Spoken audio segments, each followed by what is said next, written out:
अयोध्या अंतर्राष्ट्रीय स्तर पर चमक उठी है। हर कोई अयोध्या के बारे में बात कर रहा है, मगर इस चमक के बीचों बीच हैं अयोध्या के निवासी। वो लोग जो यहाँ पे दशकों से रह रहे हैं, वो लोग जो यहाँ पे भिन्न भिन्न प्रकार के काम करते हैं।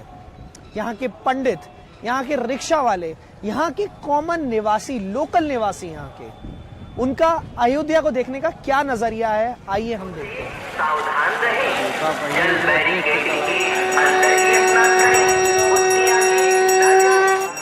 जय श्री राम, जय श्री राम, जय श्री राम। परसे हिमालय है कि हम लोग अयोध्या जी के तीर्थ पुरोहित ब्राह्मण हैं, पंडा हैं।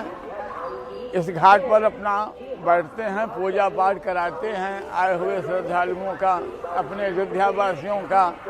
हम लोग यहाँ सत्यनारायण भगवान की कथा सुनाते हैं, गौदान कराते हैं, यज्ञोपवीत जनेऊ वगैरह करवाते हैं, पिंड श्राद्ध कराते हैं, पितरों को तर्पण कराते हैं, सब काम कराते हैं यहाँ बैठ करके। ये हमारा परिचय, हम लोग तीर्थ पुरोहित पंडा हैं यहाँ के। कितने समय से अयोध्या में रह रहे हैं, कैसा लगता है अयोध्या? अयोध्या अपने और अयोध्या के बारे में बताइए।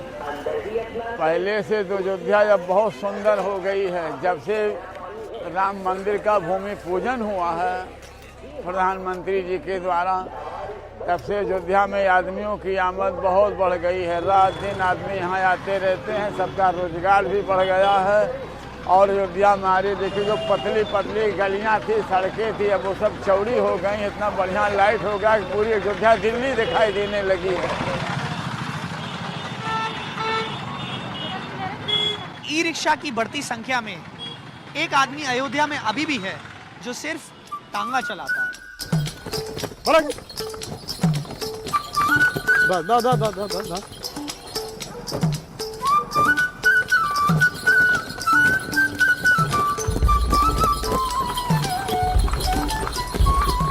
आपको क्या बोलते हैं यहाँ पे अयोध्या में?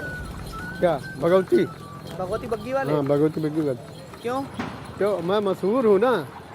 हर मंदिर में घोड़ा काम लगता है, राम विवाह होता है, हर मंदिर में देता हूँ। क्या दिक्कत है? कैसे इसकी परंपरा कैसे पूरी ऊपर रख रहे हो? इसको परंपरा, भगवान राम हमारे पीठ पर बैठ करके राम विवाह होता है। जनकपुर भी हम लोग राम विवाह संपन्न कराने जाते हैं। पहले तांगा तो घर घर था, अब तो सब लुप्त हो गई।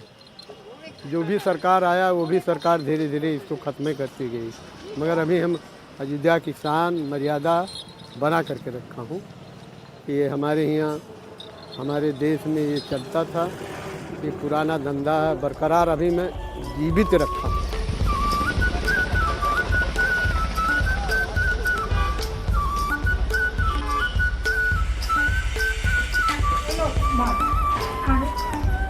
मेरा नाम सरिता श्रीवास्तव है। मेरा मायका प्रयागराज है, इलाहाबाद। मैं यहाँ 27 साल से रह रही हूँ अयोध्या में। जब आप आई थी यहाँ पर सबसे पहले 27 साल पहले, तब कैसा था अयोध्या? गलियाँ बहुत थी, बहुत गली गली में होकर के जाना आना पड़ता था। मेन रोड से बहुत दिक्कतें होती थी, सवारी अंदर तक नहीं जाती थी, ये सब भी प्रॉब्लम थी। अब तो बहुत अच्छा हो गया है कि मंदिर के दरवाजे तक सवारी जाती है। चाहे आप अपनी गाड़ी से जाइए, चाहे आप बुक करके जाइए, मंदिर आपको अच्छे से दर्शन मिलता है, कोई दिक्कतें नहीं होती हैं। सड़कें भी बहुत अच्छी हो गई। जब हम इस शहर में आए थे तो सड़कें सब गली कूचा जैसी थी, कच्ची सड़कें थी, बारिश में बहुत पानी भर जाते थे, ये सब प्रॉब्लम बहुत थी। बहुत बदलाव हुआ है। तब तो जब हम लोग का ये मकान बना, हम लोग इस मकान में आए तो बस एक ही 2 घर बना था, एक बगल एक सामने, बाकी पूरा खाली मैदान था। पूरा रात में तो मतलब बाहर निकलने में भी कभी डर भी लगता था। और अब तो इतना अच्छा बन गया, पूरी कॉलोनी बस गई है। इधर मंदिर भी बहुत बढ़िया हो गया है, गिरजाकुंड भी है, मतलब अब कोई डरने की बात नहीं है, खूब डेवलप हो गया है। रात बिरात कभी भी आइए, कोई डर नहीं है। यूट्यूब चैनल भी है, आप लोग ने मिलके कुछ एक नया चैनल शुरू किया है क्या? हाँ, हम लोग 4 लोग हैं, हम लोग चारों लोग मिलके एक भजन कीर्तन का ऐसे चैनल बनाए हैं।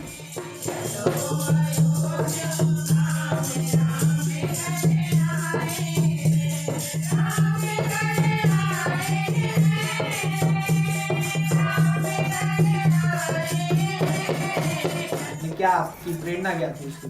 हम लोग थोड़े गाने बजाने के शौकीन थे, तो यही सोच के किया कि हम लोग भी ज़रा थोड़ा टीवी भी पे आएंगे, थोड़ा नाम होगा हम लोगों का, लोग हम लोग को भी पहचानने लगेंगे। कि ये लोग भी अयोध्या से हैं।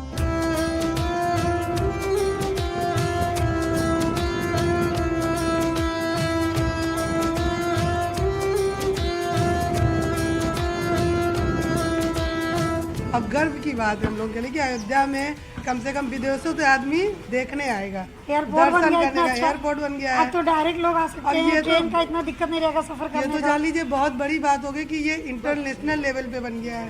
नहीं तो छोटे मोटे एयरपोर्ट तो हर जगह होते हैं, लेकिन अयोध्या में इंटरनेशनल लेवल, ये जान लीजिए बहुत गर्व की बात हुई हम लोगों के लिए, हम अयोध्या वासियों के लिए। ये जान लीजिए बहुत गर्व की बात है। वैसे भी अयोध्या को बदल डाल रहे हैं मोदी जी, योगी जी जान लीजिए बदल डाल रहे हैं, बदल गया। और अभी आप जान लीजिए अगले 5 सालों के बाद अयोध्या आइएगा, देखिएगा वो पुरानी अयोध्या रहेगी नहीं हो जाएगी।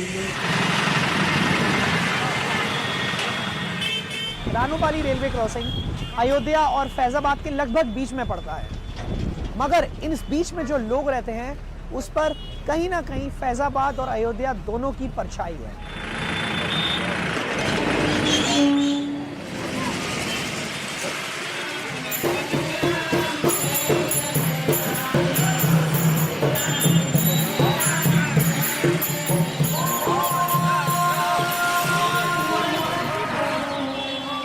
हमारा नाम मोहम्मद अयूब खान है, समझो, और हमारे बाप का नाम शहजाद खान है।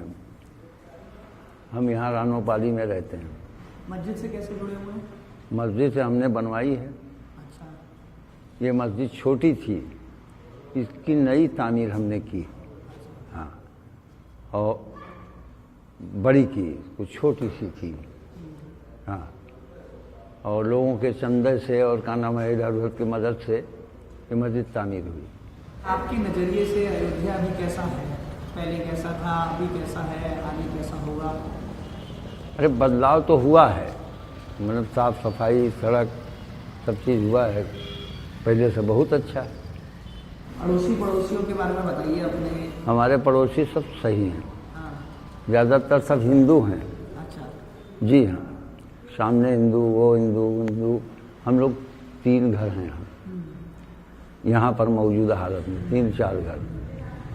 कोई परेशानी हमको नहीं होती, न किसी से कोई शिकायत है, न हमारे अजान देने में या हमारे नमाज पढ़ने में कोई रोड़ा है। हाँ, हम अपना काम करते हैं, आप अपना काम करिए। मुस्लिम और हिंदू के खाने में बहुत अंतर है। हाँ, यहाँ 5 कोस के प्रावधान में कोई एक मछली की दुकान नहीं कर सकता। अब हम लोग तो खाते हैं, हम लोगों को कोई रोक टोक नहीं है, मगर जो बिक नहीं सकती, अंडा तक नहीं बिक सकता, तो आप लोग फिर हमको बाहर जाना पड़ता। जैसे किसी को शौक़ है खाने का तो आप जाइए चौक, फैजाबाद चौक में तमाम दुकानें हैं, तमाम होटलें हैं।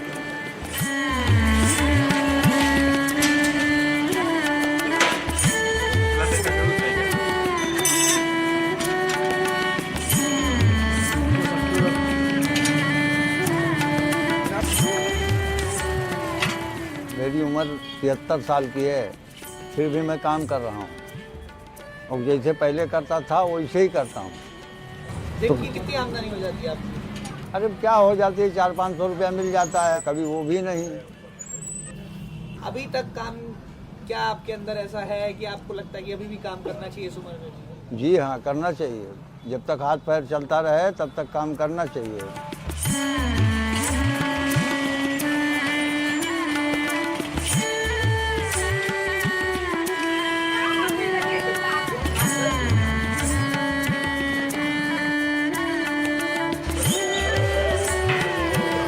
जी, मेरा नाम सूरज मिश्रा है। मैं मुख्य निवासी बस्ती का हूँ, और लेकिन मैं रहा हूँ शुरू से बनारस में। अभी तक जितना हुआ, जितना भी मेरी स्कूलिंग हुई, कॉलेज में दिल्ली से किया हूँ। यहाँ पे मेरे फादर ने एक प्लॉट लिया हुआ था, उसको हम लोगों ने धीरे धीरे इसको बनाया 2016 से, और आज इसे एक लग्जरी होम स्टे में मैंने कन्वर्ट कर दिया। 18 में तो ये हाल था कि यहाँ पूरा बाहर पानी लगता था, ये था। यहाँ भी जहाँ आप बैठे हैं यहाँ भी पानी लगता था। अब तो ये है कि सारी चीज़ें, सारी सुविधा उत्पन्न हो गई, सीवर तक हो गया, पानी तक हो गया, इवन अंडरग्राउंड लाइट भी हो गई। पहले अंडरग्राउंड लाइट नहीं थी हमारे यहाँ, पहले यहाँ तार जाते थे, उससे कनेक्शन लेना पड़ता था। अंडरग्राउंड लाइट सही हो गई, लाइट्स का कोई भरोसा नहीं था कब चली जाती थी कब आती थी। लेकिन उसके बाद हम लोग का ये हुआ कि लाइट्स की 24/7 रहता है। बहुत माइनर फॉल्ट हो गया 5 मिनट 10 मिनट, बस यही है यहाँ का। और अभी जितनी आबादी हो गई है उतनी पहले नहीं थी। अब तो लोग बाहर से आके यहाँ पे ज़मीन तलाश रहे हैं अपना रहने का, कि रामनगरी में कि बूढ़े हो जाएं तो कम से कम यहाँ रहें और कम से कम जो भी हो लास्ट अपना आखिरी समय रामनगरी में बिताएं। बुकिंग्स के बारे में बताइए कि किस तरीके से बुकिंग्स ने आपकी इनकम में हेल्प करी है, फैमिली इनकम में किस तरीके से उससे हेल्प हुई है इस गेस्ट हाउस के से? देखिए, बुकिंग्स में अभी तो उतनी बुकिंग्स है नहीं, मैंने 24 दिसंबर को ही चालू किया है।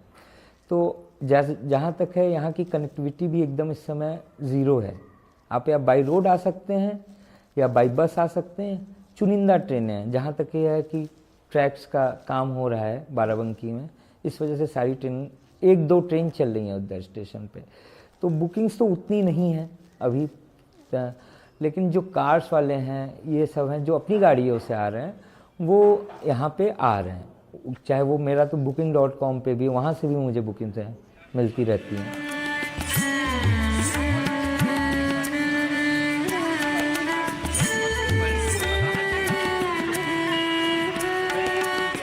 देखिए, ये जो सर्वोदय रेजिडेंसी है इसका एक पार्ट मैंने ये बनाया था ये अपने लिए। ये मैं ये चाहता था कि ये स्पेस इसलिए रहे कि मैं यहाँ उठूँ सुबह तो आगे रामलला का सीधे ऐसे दर्शन कर सकूँ।